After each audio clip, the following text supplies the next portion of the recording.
Welcome to the Mismatch. I'm Chris Vernon, and joining me as he does every week from TheRinger.com is Dave Jacoby. Jacoby! The Emirates NBA Cup final is this evening, and the New York Knickerbockers are going to take it home. They're taking it home. First championship since 1973? Yeah. Oh, yeah. Raise the banner. Will you have a parade? Will there be a parade? I don't think there'll be a parade. Well, you have something in your way, and that is Victor Wembanyama, who made his comeback in the Thunder-Spurs game, which led us to this moment. Let's start with Magic Knicks. And so you tell me how the Knicks got here. Beat the Raptors, beat the Magic. They have Jalen Brunson, and the other team does not. Brunson is a finisher. I would say Cade. Cade is becoming one of the best finishers in the league, and we'll talk about him later, I'm sure. But Brunson is a finisher. I feel very comfortable with the ball in his hands in clutch moments. And I think we'll see it tonight. Well, you also had 70 points in the paint versus the Magic, which was an extreme number. That is what might very well change against San Antonio, depending on how much time Wembanyama stays on the court. The Mismatch is presented by FanDuel. FanDuel's got it all. Same game parlays, quick bets for jumping in live, and your way to build the bet that fits your play. Plus, don't miss out on the holiday offers and surprises all month long. So download the FanDuel app or head to FanDuel.com/mismatch to get started. Remember, you must be 21 and over and present in select states, or 18 and over and present in D.C., Kentucky, or Wyoming. Gambling problem? Call 1-800-GAMBLER or visit rg-help.com. Call 1-888-789-7777 or visit ccpg.org/chat in Connecticut. Couple of things on the Spurs. So we'll kind of go through three things on each of these teams. The first thing that stands out is that through the first part of the season, especially in the absence of Wembanyama, one of the other things that took place with the Spurs is they never really had their three guards together. Yeah. And so now, not only you might have Jalen Brunson on that Knicks team, but there's three that can be thrown at Brunson and the guards for New York between Fox, Harper, and Castle, and all of them have had their moments. We've had the Castle 30-point game. We've had Harper, who's been fantastic since he has returned and obviously has a really good chemistry with Wembanyama. And then you have Fox, who you know is the kind of guy that can go band for band in clutch time, but also started that run, which kind of led them to this point, which was that game got wildly out of hand. This is one of the best basketball games of the year, this Thunder-Spurs game that took place over the weekend. And it looked like, I tweeted this out on Saturday night, it looked like one of those typical OKC games. They're up by 16, and then they kind of just lost their mind the last couple of minutes of the half. Fox goes for 6 straight. It keys off this 13-0 run. You look up and you're like, whoa. This is a 3-point game going into halftime. But you've got to look at those three guards as something that they bring to the table, right? It's kind of like guards versus wings, because you know the advantage on the wings should be Bridges and Anunoby. Meanwhile, we will see. It's kind of Brunson up against three that kind of all do different things, and obviously the Castle job on SGA. I mean, he's a dogged defender. I mean, he is a Rottweiler, man. I mean, he's obviously turned up in year 2. And so those three guards are the first thing I kind of think about when it comes to San Antonio, because regardless of how many minutes Wembanyama plays, that should be and has proven to be an advantage for them against other teams. Well, the problem is there's no one to hide Brunson on. Like, there's nowhere for him to hide. And, he's not the greatest defender. And I think that he's been picked on in the playoffs before. And I expect him to be really tested tonight on the defensive side of the ball with those three guards you mentioned. You also have the fact that they were able to drag that game down, right? It's a low-scoring game. So here's the second thing on the Spurs. The free throw rates this season for Wemby are way up and for Castle are way up. So why does this matter? Well, you just had a game where you had the Spurs have their worst offensive output of the year in a game simultaneously with the Thunder having their worst output of the game. So, or of the year. You've got the second-ranked offense in the Knicks. They want to get up and down the court, right? They're a lot more pace and space this year. San Antonio is fine dragging you down. You saw them. They'll play half-court basketball with you.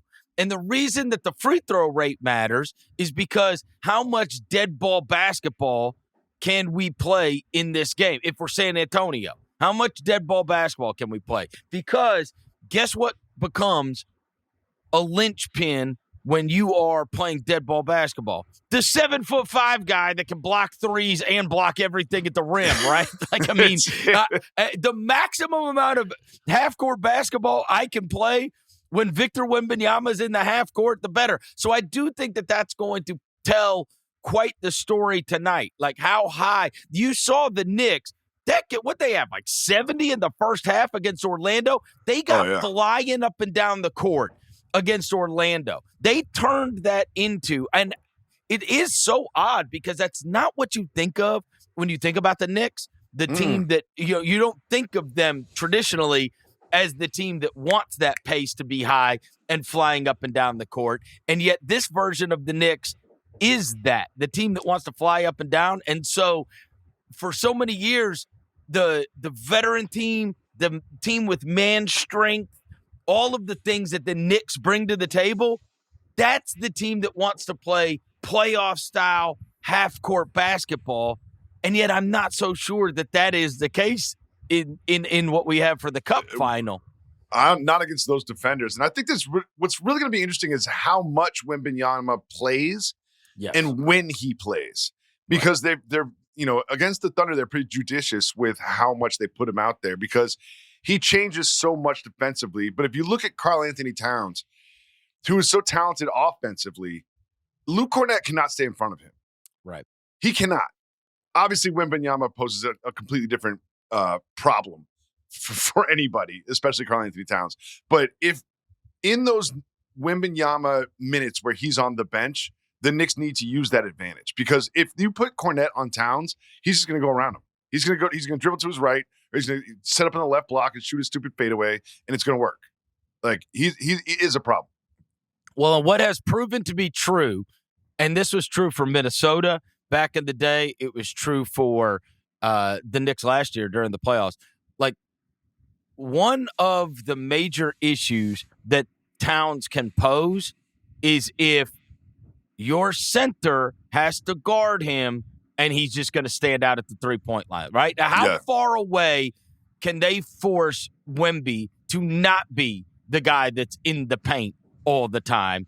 Can they stretch him out all the way? And the way to do that is Towns. Right, they don't really play a center, right? Like they're not going to play Mitch out there. Mitch is good. Yeah, and so only so much you can put him out there. Right, and then can you hold up on the boards, right, with those wings, and just have Towns pulling him away from the basket as far as you could possibly pull him, so that you can end up honestly like the problem with Wemby is he doesn't need to be. He can be 2 steps away from Towns and still contest a 3-point shot. That's the problem with him. He's so big. Like, he'll still contest a 3-pointer, and you don't really need to – he doesn't need to stick to Towns if Towns is on the 3-point line because 2 steps and he's there. Like, he's so big. Yeah. One of the things that John Schumann put in his article was watch for corner threes because this was a crazy stat. It said that the Knicks are averaging 5 corner threes a game, which would be the most in the 47-year history of the 3-point line. Really? Yeah. 5 is the most?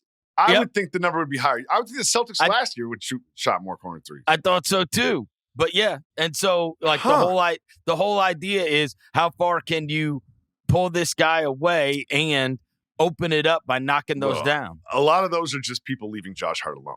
That's really what's happening. I watch all the Knicks games, and people just leave Josh Hart alone. And if he goes 4 for 8, completely different ball game. But if he misses his first 2 threes, it's just like, and then people just leave him alone. And then the offense just really starts to look very beatable if Hart can't knock down those threes. I don't know how many times I have seen something as impactful as what I saw from Wemby in that game. Like, every time they brought him in the game, Oh, yeah. they look like if you didn't know that one of those teams was 24-1, you would have thought the other team was better in his minutes. I mean, obviously they're plus 21 in his minutes, but it was the damnedest thing I've ever seen. Like, every time he didn't even play the first quarter, comes in the second quarter, as soon as he's in the game, he tips the ball over two guys. Completely different game. Completely different game. Totally different game. Yeah. And so now, look, is this your Luz Benyama reckoning? You have talked real reckless about Luz Benyama Victor Wembanyama, and now he's facing your team for the first championship since 1973. We can't call it a championship. Yes, it is. It's a cup. It's something you put in the cupboard. It's a cup. They'll hang a banner. They'll put a little something up there, but like it'll be next to like championship. It'll be next to like the Harry Styles banner or to the Taylor Swift banner. Yeah, there's like a Harry Styles consecutive sellouts or something. There. Yeah, Billy Joel and Harry Styles and Taylor Swift have banners. No. Billy Joel deserves his banner. Like, for what he has done. Does he? With regularly playing at the Garden for the amount of years that he's done it, he deserves a banner. The Harry Styles consecutive sellouts is the one that needs to be next to the cup. Billy Joel lives in Sag Harbor, right, on Long Island. He has a house just in the middle of town.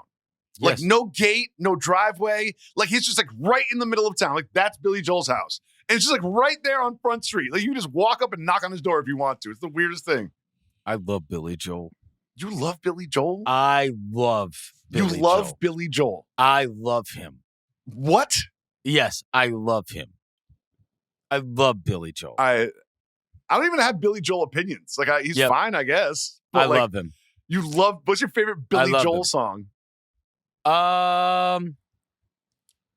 don't love Billy Joel. It wouldn't take you 10 seconds to come up with your favorite Billy Joel song. No one loves Billy Joel. That's my take. Nobody loves Billy Joel. Hold on a second. I'm literally trying to decide what I want my answer to be. You can't think of a Billy Joel song. This is like LeBron. What's your favorite Godfather scene? I grew up on my parents playing New York State of Mind all the time. It's like one of my mom's top 3 favorite songs ever. But I don't want to say that. Scenes from Italian Restaurant, probably. No idea what you're talking about. Never heard that song before in my life. How dare you? I've never heard that song before in my life. You know what? Scenes from an Italian Restaurant? You should be deported from New York. You should. I hope ICE picks you up from New York and sends you somewhere else. Because you don't deserve to be a New Yorker. You don't. Scenes from an Italian restaurant? Is that a song? Or is that Scenes from an Italian Restaurant and Moving Out is my favorite. That's my favorite one because that is my daughter's favorite song. We love Billy Joel. We're a Billy Joel house. Billy Joel and if you don't like him, hey, you know what? And I'm going to go one further. If you don't like him, you can go to hell. How about that? I really don't have strong Billy Joel opinions. Well, I want you to go buy the double disc. That's how old I am. I'm not buying a double disc, but I will listen to Scenes from an Italian Restaurant. The greatest hits. Go ahead. Bottle of red, bottle of white. How dare you? Oh, God. How dare you? Knicks are definitely winning the cup tonight. Definitely winning. Last year, the Spurs were 34-48. This is obviously the big move forward that they are making. They lost Wembanyama last year to the deep bone thrombosis, which we had to learn about. And now this year, they've been with him 3 weeks for a calf. But there is no question that with him in the lineup, we look at them rather differently because of what has transpired in this cup, right? I think because of what happened against one game, right? One game changed everybody's outlook on what is possible. Yes. Because that team trashes everybody. The Thunder trash everybody, and we have never seen them bleed like that, where it was like, oh, wait, is the other team better than them when he's on the court? I needed that I needed them to lose.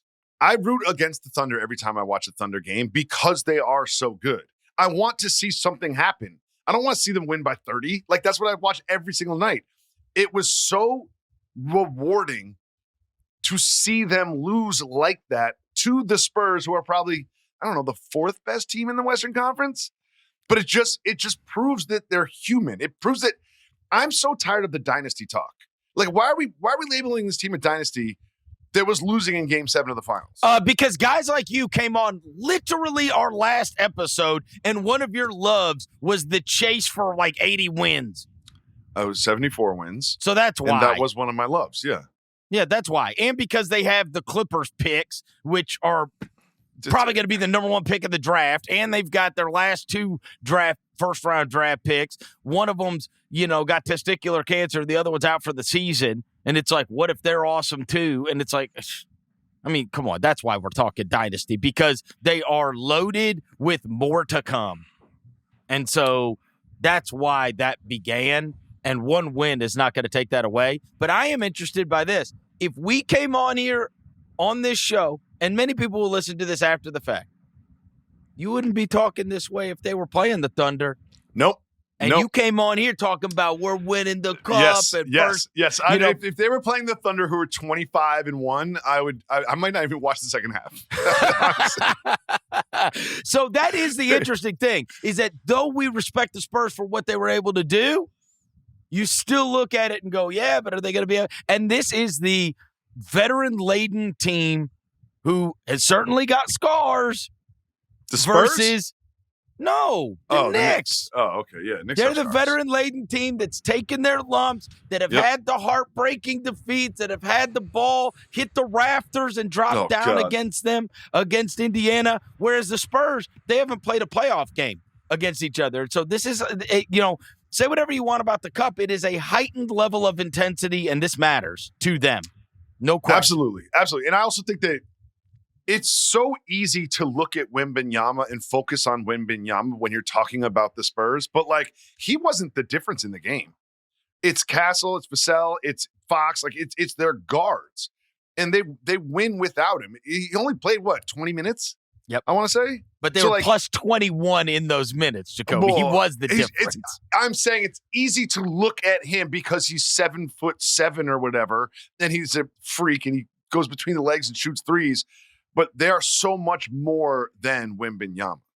Lose Wembanyama. What do you think he's going to do to Towns? Woo! Nothing. He's going to play for 20 minutes. Okay. He's going to be on minutes restriction. Okay. Ethical Wemby. All right. How about the cup moving from Vegas? There was that report yesterday that this may have just run its course. I didn't go last year or this year. I went the first year when they called it the in-season tournament, and it was weird. There's no way around it. It was odd because the first game was the Bucks and the Pacers, and what you realize is people, because of the way the schedule goes, there's no way for a fan base to schedule a trip and just go to Vegas and fly. Right? No one's taking Monday and Tuesday off to go to Vegas. And so then and you don't even know your team's going to be there. And so then they kind of got bailed out because the Lakers were there. And so then the Lakers destroyed the Pelicans. And I mean, I remember being there. The whole arena was Laker fans. And then, of course, the Laker fans were there for the finals of that. I'm on a million group chats about the Knicks. Not a single person in a single group chat said, hey, is anyone flying to Vegas, or should we buy tickets? No, I don't think there's anyone flying from New York to Vegas for this game. Not a single person. I wouldn't be surprised, especially, in January, the Grizzlies are going to be going over and playing against the Magic in a 2-game set in like Berlin and London or whatever. Mm-hmm. And you've gotten all these reports about NBA Europe and trying to, get a footprint over there, whatever. I wouldn't be surprised if they try to do this. If they try to make the cup.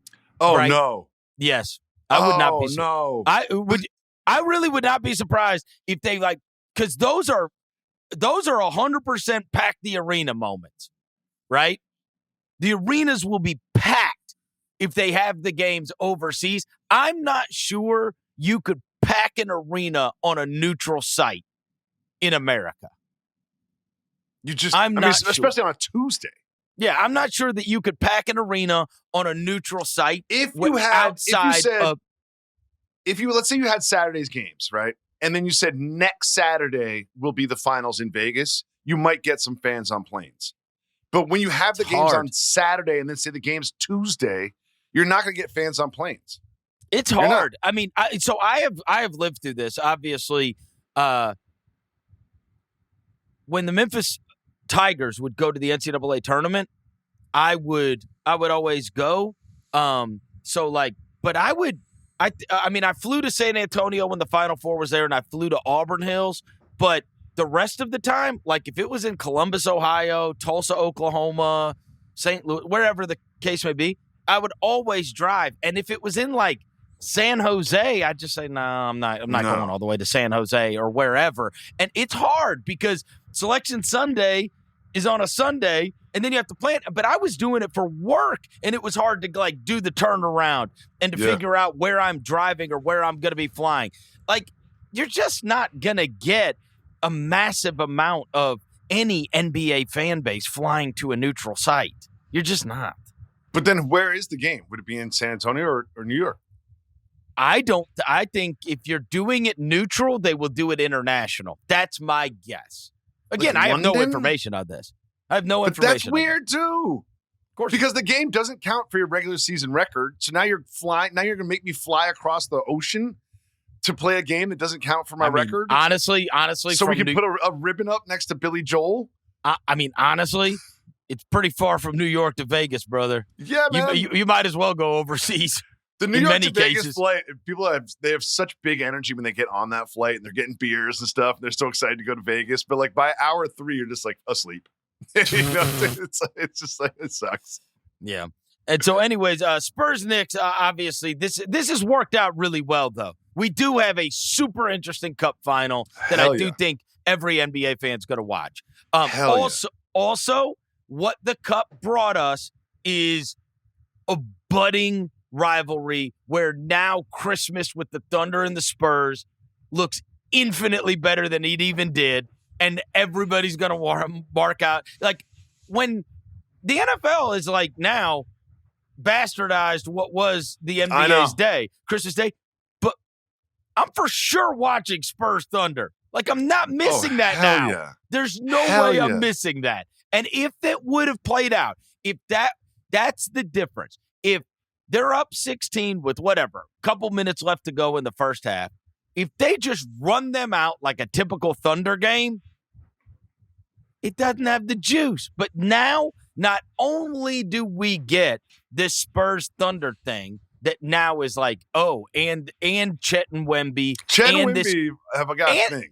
And look, we don't want to get ahead of ourselves because you never know the way this stuff's going to play out, but that's like 5 to 10 years of this. Maybe 15, where it's like these teams are going up against each other. Meanwhile, you've also got the Rockets who are cracking. So you got all these teams between in the Western Conference. These, maybe top 3, top 4, all going against each other. The Western Conference playoffs, by virtue of what happened in that Thunder Spurs game and then last night's Nuggets Rockets game, everybody is watching this go. Like, okay, you said maybe they're the 4th best team in the West, right? The Spurs. Maybe. Okay, maybe they are. But the idea that we could get to 1 versus 4 and that be the matchup, and 2 versus 3, what we saw last night, we watched last night. Oh, dude. My God. Last night's game was like a finals game. Oh, it was like a finals game. Okay, and little lighter in the pocketbook for Ime Udoka today. Let's play what he said after the game last night. We're playing the whole thing because this is an all-timer. What did you do? Fouling out men there at the end of regulation? Ticky-tack. Went along with the game tonight. So, not surprised by the crew we had out there. When you got the technical earlier, it looked like because Jokic was pushing on Alpi and there wasn't a call. Is that part of the BPL, I guess? Yeah, I guess. I mean, just in general, I think it's a poorly officiated game I've seen in a long time. Two have no business being out there, and the crew chief is acting starstruck. So you're seeing all kind of inconsistent calls, and I'm sure we should have got a few more texts. What do you say to your team when a game is being called the way that it was tonight? Keep being who we are. We're not going to adjust to poor officials. So we're going to do what we do, and hopefully they can adjust and call it the right way against two physical teams in a high-level game. All right, we got to the boy. Jesus. He didn't like Şengün's defense either. Two guys that have no business being out there, and a crew chief that was starstruck. And that's my guy, Zach Zarba. I have mutual friends with Zach Zarba. A couple guys in my rec league team hang out with him, and I met him. Yeah, he lives in Brooklyn. I watched a Buffalo Bills game with him. He's awesome. He's hilarious. I love Zach Zarba.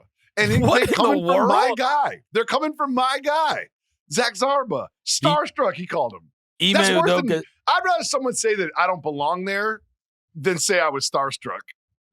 Well, look, this is planting the seed because they're going to turn around and play them very soon. This game went to overtime. It was 128 to 125. And this Nuggets team, who is without Christian Brown and without Aaron Gordon, one of the craziest stats that I have seen is that recently, when in the absence of Brown and Gordon, that this starting lineup that they've got going right now, which has got Spencer Jones and Peyton Watson, has outscored opponents by 21 points per 100 possessions. Jesus. That's the starting lineup that they're playing now. That's without Brown and Gordon. Watson and Jones, for the last 11 games, have shot 33 for 74 from three. 45%. I mean, that's the deal, right? We play off this Murray Jokic pick and roll. We kick out to you. Can you make the shots? Yeah. And they make the shots. There was a run at the end of regulation when Jokic hit a three, Shepard hit a three. Oh, my God. Jokic created a Jones three, which is exactly what you're talking about. Jokic is dribbling in the middle of the paint, gets doubled, and he kicks to Jones. It's like, you're going to get open catch and shoot threes. Knock them down. And then Jones hit one.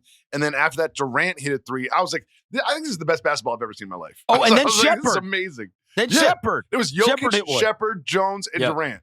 Back-to-back possessions. I was having so much fun on my couch. I made my wife watch. That's how much fun I was having. I was like, you need to watch this. She's like, I don't care. I was like, well, you have to watch this. I'm forcing you to. Well, and tough for Amen Thompson at the end of the game after they took the 1 point lead.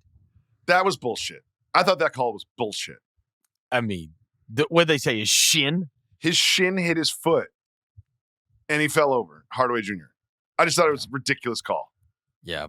Sometimes people fall over. Sometimes like your feet get tangled or whatever. It's no one's fault. That's not a call. And obviously, Udoka mentioned Murray, who he was mad about, who was 14 of 15 from the free throw line. One thing I will say, though, about the Denver Nuggets, we talked about how their new starting lineup is still devastating, even in the absence of Christian Brown and Aaron Gordon. Last year, their bench was in the bottom 10 in the NBA, right? They could not survive in the non-Jokic minutes. This year, even as of right now, their bench is ranked 5th, and they regularly win non-Jokic minutes. And you've got to think about it through the prism of, and look at Watson and look at Jones. And when they get Brown and Gordon back, that just bolsters their bench more. Like, we liked their offseason. We thought, like, all right, they did the Valanciunas thing, the Bruce Brown thing. And they got some guys now, right? But you notice we haven't brought up Cam Johnson once. Right. Well, I thought he would be a much more significant part of their offense. No. Than he is. He certainly has proven He's not been to shooting be it better thus far. recently. He's been shooting it better recently, but like I thought he would be like a big piece of what they do offensively. And he is one of those catch and shoot when you're open. Jokic will get you the ball. Well, and here's the other thing we got to pay attention with, because while we've all been dazzled by the Thunder and the 24-2 run that they've been on and the 16 wins in a row, and then the Spurs, and it's like, oh, what about the Spurs? And You watch these two teams last night, you'd be like, hey, man, we can't give these guys short shift because Nuggets are now 6-1 against the top 4 in the West. Huh.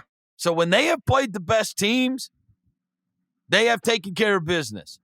And you watched that game last night, and you're like, whoa. Now, that Spurs Thunder thing was super high level, but this one, and really do feel like there's no way, if you've watched basketball over the course of the past 3 days, you're like, dude, these Western Conference playoffs those are going to championship be teams. lit. What I saw my last God. night, those are 2 championship teams. Those are contenders.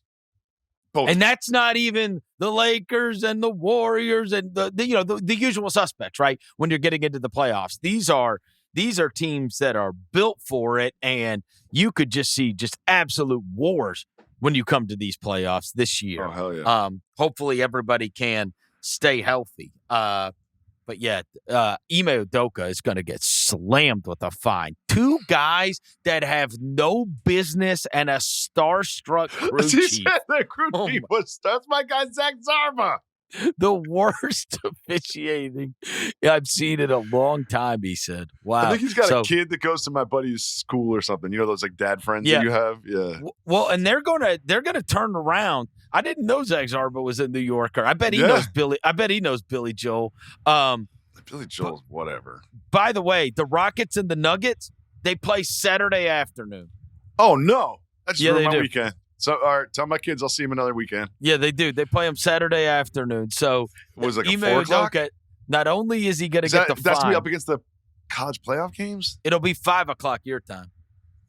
All right, I'll take the kids out in the morning. Talk about some other possible contenders.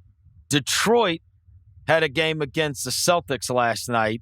Cade Cunningham has now moved into a totally different class this year because he is the best player on the best team in a conference. And he had 32 and 10 last night. Huge plays down the stretch. Jaylen Brown has continued to just absolutely carry the Celtics and at 34, 8 and 7. But from the end of the first quarter to early in the fourth quarter, the Celtics missed 20 of 21 3-pointers. Damn. Yeah. So, I mean, you kind of know what their offense is there to generate. And it's like, all right, I can tell you what happened in this one. And so then the second half was about the Pistons, and they were able to take control of that game. And then Cade down the stretch of that game. Loved the kerfuffle with Jaylen Brown and Beef Stew. Yep. And Jaylen Brown holding up his arm like Beef Stew did against Portis. This is a fun game to watch, though. And the Celtics, again, they're generating all of these threes. And it's like, if they make them, they've looked awesome, especially recently. And then you have a game like this where if they're going to miss 20 of 21 threes they take, it's going to be tough. I'd say, where is Cade on the, like, if you need a bucket in a tight game in the fourth quarter? Brunson, Cade, Luka, like, he'll get you that basket. And he's shooting it, and you know it's happening. He also is playing to make the basket. He's like SGA without the foul baiting. Yeah. He's ethical SGA. Oh, wow. Yeah. You're going after SGA. By the way, I had him third. Tim, I don't mind saying this. Tim Bontemps, is going to do his straw poll. Mm-hmm. And I always send him who I would vote for. I had Cade third right now. Again, not that this stuff matters. But MVP. It doesn't. Yeah, it's I know. December. MVP. Yeah. I had Jokic, SGA, Cade. Jokic, SGA, Cade. Yeah. Yeah, it's hard to argue with that. And then I had a really tough time. I mean, the Luka stats are just freaky, and they're still pretty high in the standing. So it's a tough watch, though. Luka is constantly trying to get to the line.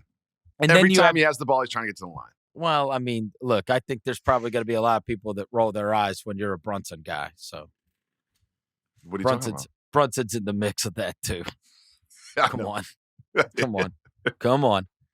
You're right. You're right. He is. Yeah, but I had Cade third in MVP right now. Is that fair? I can see that. Yeah. I mean, the number one team in the Eastern Conference. That's what I thought he deserved to have his name in the top 3. I think that's fair. Yep. And, I mean, the Jokic season is just like, come on. That's my God, it's crazy. 30-point triple-double last night. A win. But anyway, other games that went on, you had Cooper Flagg had made history in a loss. For the first time an 18-year-old has scored 40 points in a game, ever. The most ever was LeBron James with 37. And so they lost to the Jazz, but 40 points, and he has averaged 26 in his last 7 games. Yeah, the last 10 games, he's really turned it on. He's made the a loss. But it's a loss to the Jazz. But no. But I'm going to give him credit because he's the reason to, like, watch the Mavs. He's the reason, right? Like, it's like, all right, well, at least I get to watch Cooper Flagg. Like, I mean, if you can single-handedly make me want to watch you just because you're that awesome, and him being this awesome at this age, here's your bar bet of the night. For anybody out there. Cooper Flagg was the 4th Mavs rookie to score 40. Okay. And I got to tell you, this has got to be the most impossible question ever. Luka's not on here. When he was a rookie, did he have 40? No. And Dirk, the list I saw did not have Luka or Dirk or like some of the other guys. It is Jay Vincent, put some respect on his name, twice in 1982. Jay Vincent twice? Yeah. Okay. Mark Aguirre. Oh, yeah, he could heat it up. And in 2010, I'm telling you, this is the bar bet. 2010. Roddy Beaubois. Oh, no, I would never get that. You could give me a million guesses. I would never get Roddy Beaubois. That's not even a real person. Yes, it is. No, that's not a real person. Roddy Beaubois? He ran so Frank Ntilikina could crawl. 2010. Is Frank Ntilikina in the league right now? No. Roddy Beaubois. Roddy Beaubois. Yep. When I saw he's the last Mavs rookie to score 40, it said Roddy Beaubois. I was like, no way. No way. 15 years? But yeah, and he did it at 18 years old. Obviously, they lost to the Jazz, so it sucks that, when there's huge games come in a loss. But 40 is 40, and to do it at 18 years old, it just speaks to his superstar potential. I think it's also worth mentioning that George had 37 in that game. Because I'm locked in. I'm locked in on Nuggets Rockets. Like, I'm watching the commercials. Like I said, I'm dragging my wife out from the bedroom. But then I looked at that. I was like, whoa, this guy had 42 points.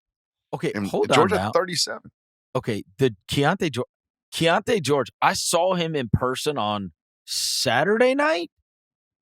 He was the best player on the floor in Grizzlies Jazz. He was a force of nature. It was unbelievable. Like, when I think about that game, I think about Keontae George being unstoppable in the game. And then, because he had 37. Was it 37? Last night he had 37. They lost. No. What did he have in the Grizzly game? It had to have been 37. He had over 35. I just saw they lost. Yeah, he had over 35 in that game. Well, and Kevin Love had, I think, 17 20 or something in the game. It was crazy. He just standing out there. It was on Friday night. Keontae George, he had a career high 39. Jesus. So he had 39. 39, 37? Yes, he has had. Boy, we need to. And by the way, they're 10 and 15. Their record does not suck. He's averaging 23.5 points, 7 assists, 4 rebounds, 45% from the field, 35% from 3. And he has had, 39 and 37 back to back. That's an average of 38 points. If you do the math. God bless Keontae George. Yeah. Okay. And no one's noticing. Well, we did. That's why you come to the mismatch. The Raptors had lost 4 in a row, but they beat the Heat. Heat have kind of come back to earth. That was their, that's the first time all season they've been held under 100 points. The Heat? Yep. Huh. First time. And Jovic wearing like a damn cast on his arm by the time he walked back out on the bench. Did you see this? You got to see this. He's wearing like a big-ass air cast, and I was like, okay, that's terrible. He had this he's out for a while. elbow injury that took place. You don't see guys walking back out with an air cast. I mean, it was crazy. I was like, yo, go back to the locker. Like, this is depressing me. Did you just break your arm? You just break your arm and you're back out here? It really did look like he broke his arm. But so that's pretty gruesome, and that's no good for them. But yeah, first time that they've been held under 100 this season thus far, and they've kind of come back down to earth. That took place last night. And then Cam Spencer. I mean, it was the Cam Spencer game. It's the Cam Spencer game. The Spencer brothers are they're like that rock band from your hometown that blew up. It's like now everyone's talking about the Spencer brothers all the time. The Spencer brothers, and you have here's the thing. Not only are they psychos, not only have they had big games, they're both amazing heat check guys, because not only do they heat check, they make the shot and then they start screaming at everybody. Lose their minds. I mean, it's a level of intensity that most cannot reach. They just fucking crazy. It can't be reached. Cam Spencer is shooting 51% from three. No. On the yes, season? He is. On the season? And that's what he does. And he's the worst of the Spencer brothers. He had 27 last night. He's had 20 and 27 in back-to-back games. In the game against Utah, he was 6 of 6 from three, and then last night he's 7 of 10. 6 of 6 on Friday night? Yes, and now last night he was 7 of 10. See, I don't think you should ever go 6 for 6. Cam you just got to start Spencer. firing them up. You got to fire them up. You got to go 6 for 7. You're talking about heat checks. Like, you can't go 6 for 6. Come on, Cam. Cam Spencer has gotten to the point where when he misses, you're like, what's wrong with him? What happened? Call timeout. Because all he does is make shots. And I will tell you, that's because he practices it 7 hours a day and then plays the game.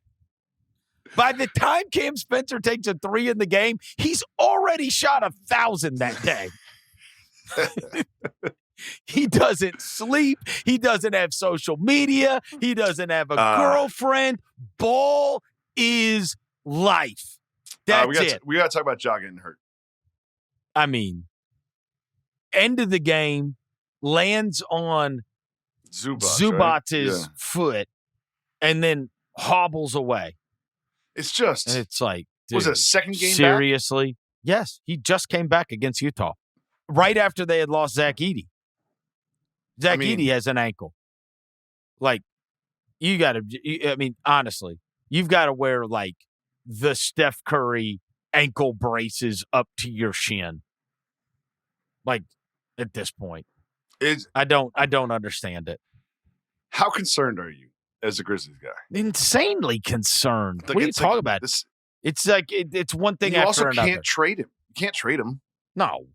Nobody wants Ja Morant right now. I mean, it's just like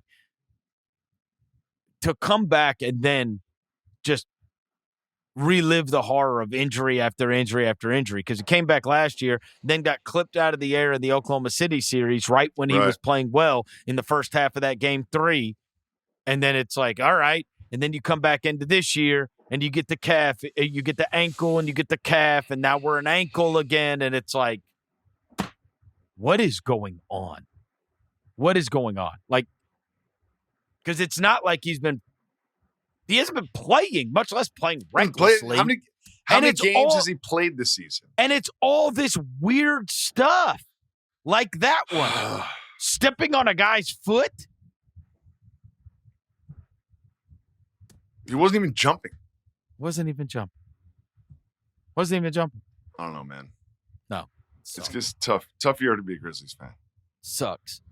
And, I guess unless you forget that Cam Spencer is on the team and Cedric Coward is the next Kawhi. Build around Cam Spencer. What players can we bring in to maximize Cam Spencer's effectiveness? It's got to be considered. It has to be. It has to be. Look, if your team's not going to be what you wanted it to be, at least be fun. They're fun. And Cedric It was Coward, more fun when Edey was out there, though. When Edey was putting up 30 points, it was like just weird. Cedric it's interesting. Cedric Howard is like an awesome rookie to watch and is fun to watch. And rookies are always fun. And the Cam Spencer thing, the fact that he plays 20-something minutes. So, like, when you tune it in, you do watch him. And, like, he can't miss threes. It's the craziest thing. They're not good, but they're fun. But they're not miserable to watch. The Jazz. No, they're not good, but they're not a hard watch. Like, the worst part is being terrible and being tough to watch. I've been through that. I mean, hell, I've watched 25 seasons of it. I've seen a bunch do you know who's tough to watch, dude? No one's going to talk about this game except for here in the mismatch. The fucking Bucks got blown out by the Nets. Dude. Blown out by the Nets. Like, Giannis is so gone. He is gone. Your team gets blown out by the Nets. Okay, so can we talk about this? Can we talk about this?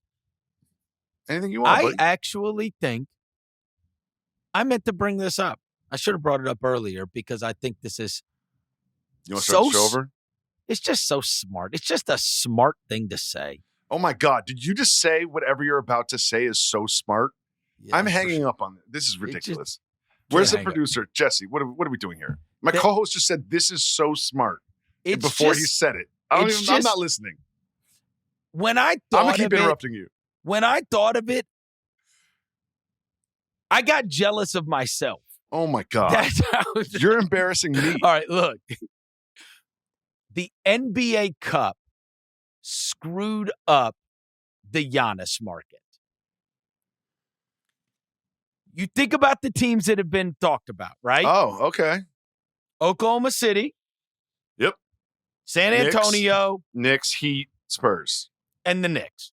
So if you want to throw in the Heat, even though it's like, what are they giving up? Yeah, whatever. The Bucks want Andrew Wiggins. But if you talk about the main ones, for those teams to play so well in the most competitive of regular season games, when they're all, playing with playoff intensity, trying to win the $500,000.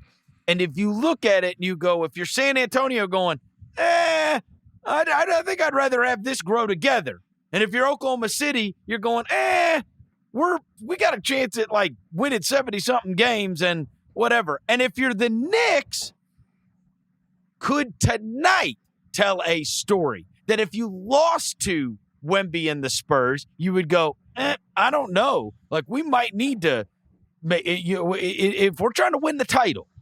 But I also think that there's a real possibility because of the success of all of these teams and that they have performed at such a high level when they're playing other high-level teams that you would inevitably face in the playoffs, that the market for Wemby, if these teams would have gotten, if you get blown out if you're San Antonio by Oklahoma City, you may think about things differently. If you get beat by Orlando and you're the Knicks, you may think about things differently. So the genius take is, oh my God, the NBA Cup actually suppressed what would have been the Giannis market and makes it infinitely more likely that something would happen in the offseason rather than in season. That's not a genius take. It's not even smart. Of course it is. I think the fact that he had a non-contact calf injury is probably more impactful to his market than the success of the Spurs and the Knicks in the NBA Cup. Because who did the Knicks really beat? They beat the Raptors and the Magic. Like, they're not like, that's not the class of the Eastern Conference. I actually emailed that take to Mensa, the High IQ Club, and they returned back to me, oh my God, this is unbelievable. Nobody here even thought of this. And I was like, yeah, I know. And so it's fine. Like, look, you could be a hater. You could be jealous. That's fine. But the take is, it's impregnable, as Mike Tyson would say. Impregnable?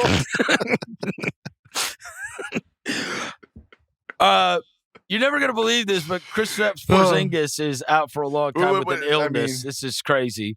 What are we doing? Kristaps Porzingis, this is now like scary territory, right? Because last year we're like, what is going on? And like the fact that like you wonder is at some point you do have to look at it and go, is this career threatening? Oh, yeah. Because when you're starting to miss extended amounts of time and you can't deal with the illness, and it is keeping you out because it kept him out last season, and now he's with this new team, and it's like here it's happening again. It's Do you know what he's scary got? stuff.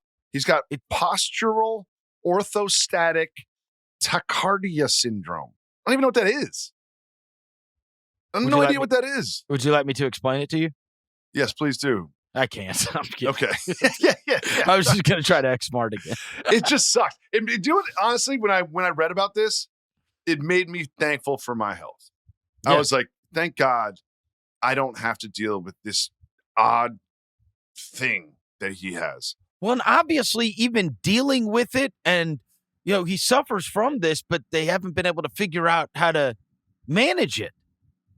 It's such a mystery. It's such a mystery because it's like then he came back and he was available for like the playoffs, and then he's out. The best doctors in the world, right? That's what's trying crazy everything about all they this. can, and they cannot figure it out.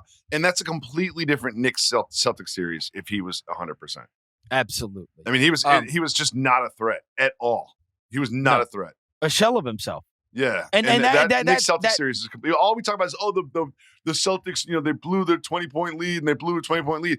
But if Kristaps Porzingis is 60%, that's a completely different series last year. And so it did obviously rip his season away from what it should have been last year, and now it feels like we're doing this again, and it's scary. It's like, are you going to be able to have an NBA career? Can this be managed? That's the question, right? And he had health issues before this, too. Right. He wasn't always available when he was with the Mavs, when he was with the Knicks even.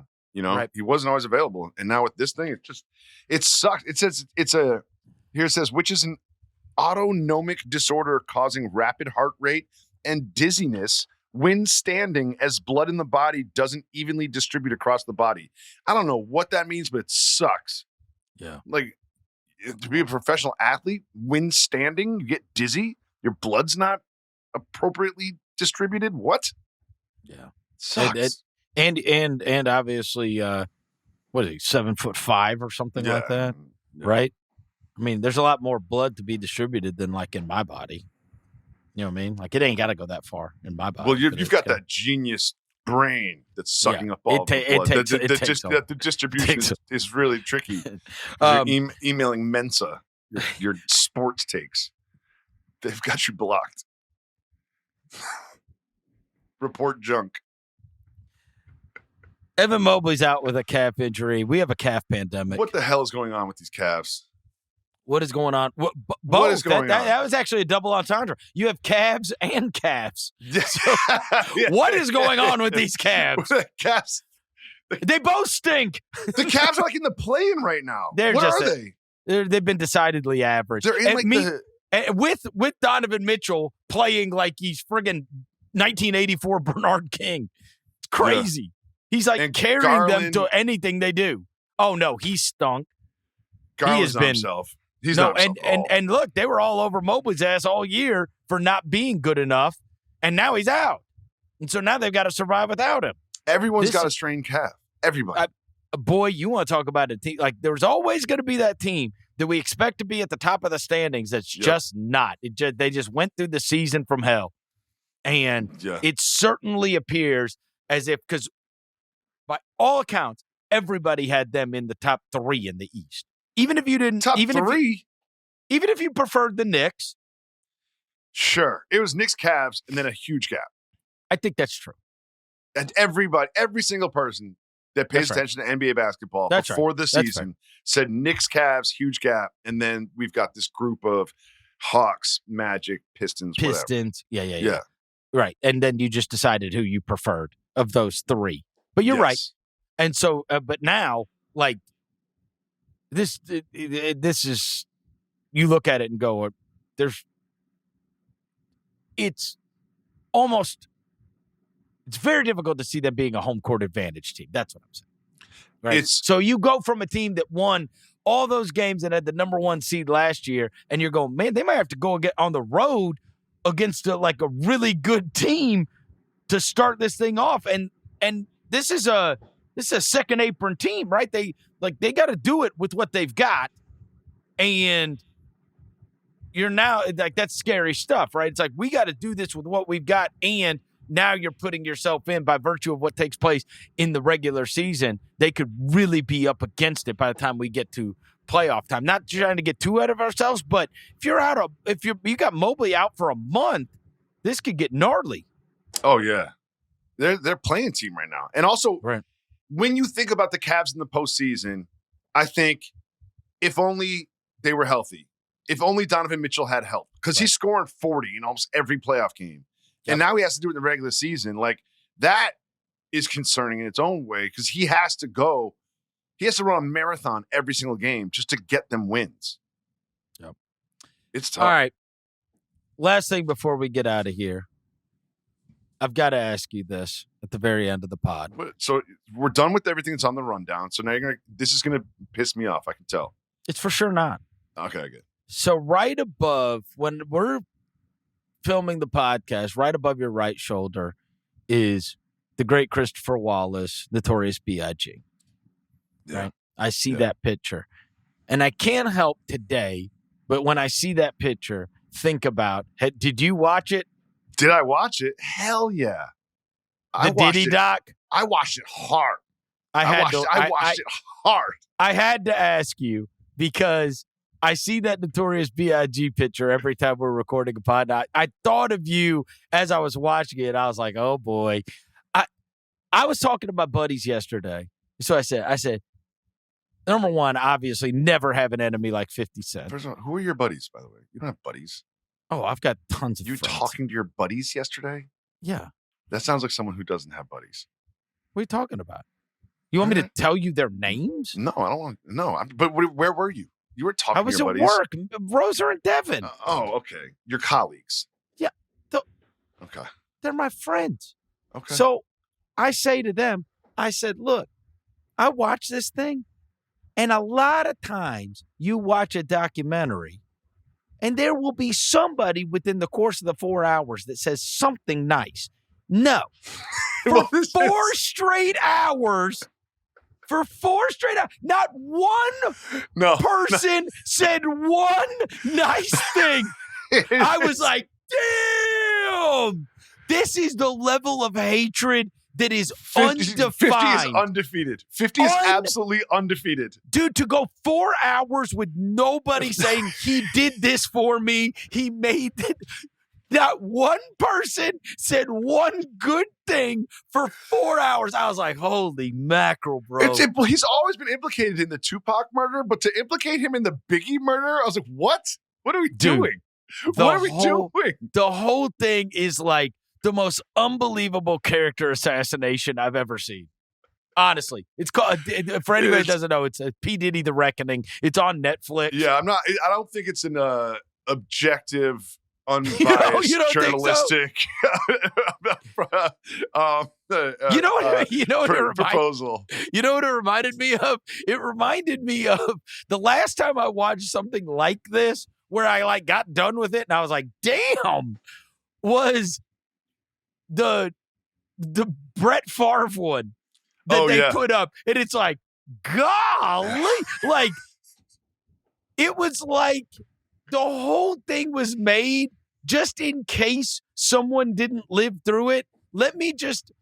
I know that you think Brett Favre was a football hero, but no, he's a dirtbag. Yeah, and here's an hour scumbag. of telling you what a dirtbag this guy is. And it's like, God. I totally forgot about that event that he had where 9 people got killed. Oh, yeah. That was when he came on the scene. I totally forgot about that. That was like There's the a early lot 90s. of stuff I forgot about. Yeah. It was a lot. It was a lot. I do not think that was an unbiased, objective journalistic endeavor. Let me just say that. I think that maybe, perhaps, Curtis 50 Cent Jackson had a little bit of a bone to pick. Perhaps. I mean, it's worth watching. It's worth watching. And some of the footage, they had that footage. So you know the story about how they got that footage of him, like when he was about to go to trial? Yeah, so I guess he just went and offered the guy the money and for didn't pay the footage. Him. And he's just like, oh, I'll just give it to 50 Cent. Unbelievable. And he's doing these PR thing while he's going to trial. He's like, God told me not to do anything, so someone else needs to make a statement because God told me not to do anything. I don't know. The whole thing was just crazy. Absolutely crazy. Anyway, all right. It's going to do it for this episode of The Mismatch. Thank you to our executive producer, Jesse Lopez, as always. Jacoby, talk to you later this week. Must be 21 or over and present in select states. For Kansas, in affiliation with Kansas Star Casino. Or 18 and over and present in D.C., Kentucky, or Wyoming. Gambling problem? Call 1-800-GAMBLER or visit rg-help.com. Call 1-888-789-7777 or visit ccpg.org/chat in Connecticut or visit mdgamblinghelp.org in Maryland. Hope is here. Visit gamblinghelplinema.org or call 800-327-5050 for 24/7 support in Massachusetts. Or call 1-877-8-HOPE-NY or text HOPE-NY in New York.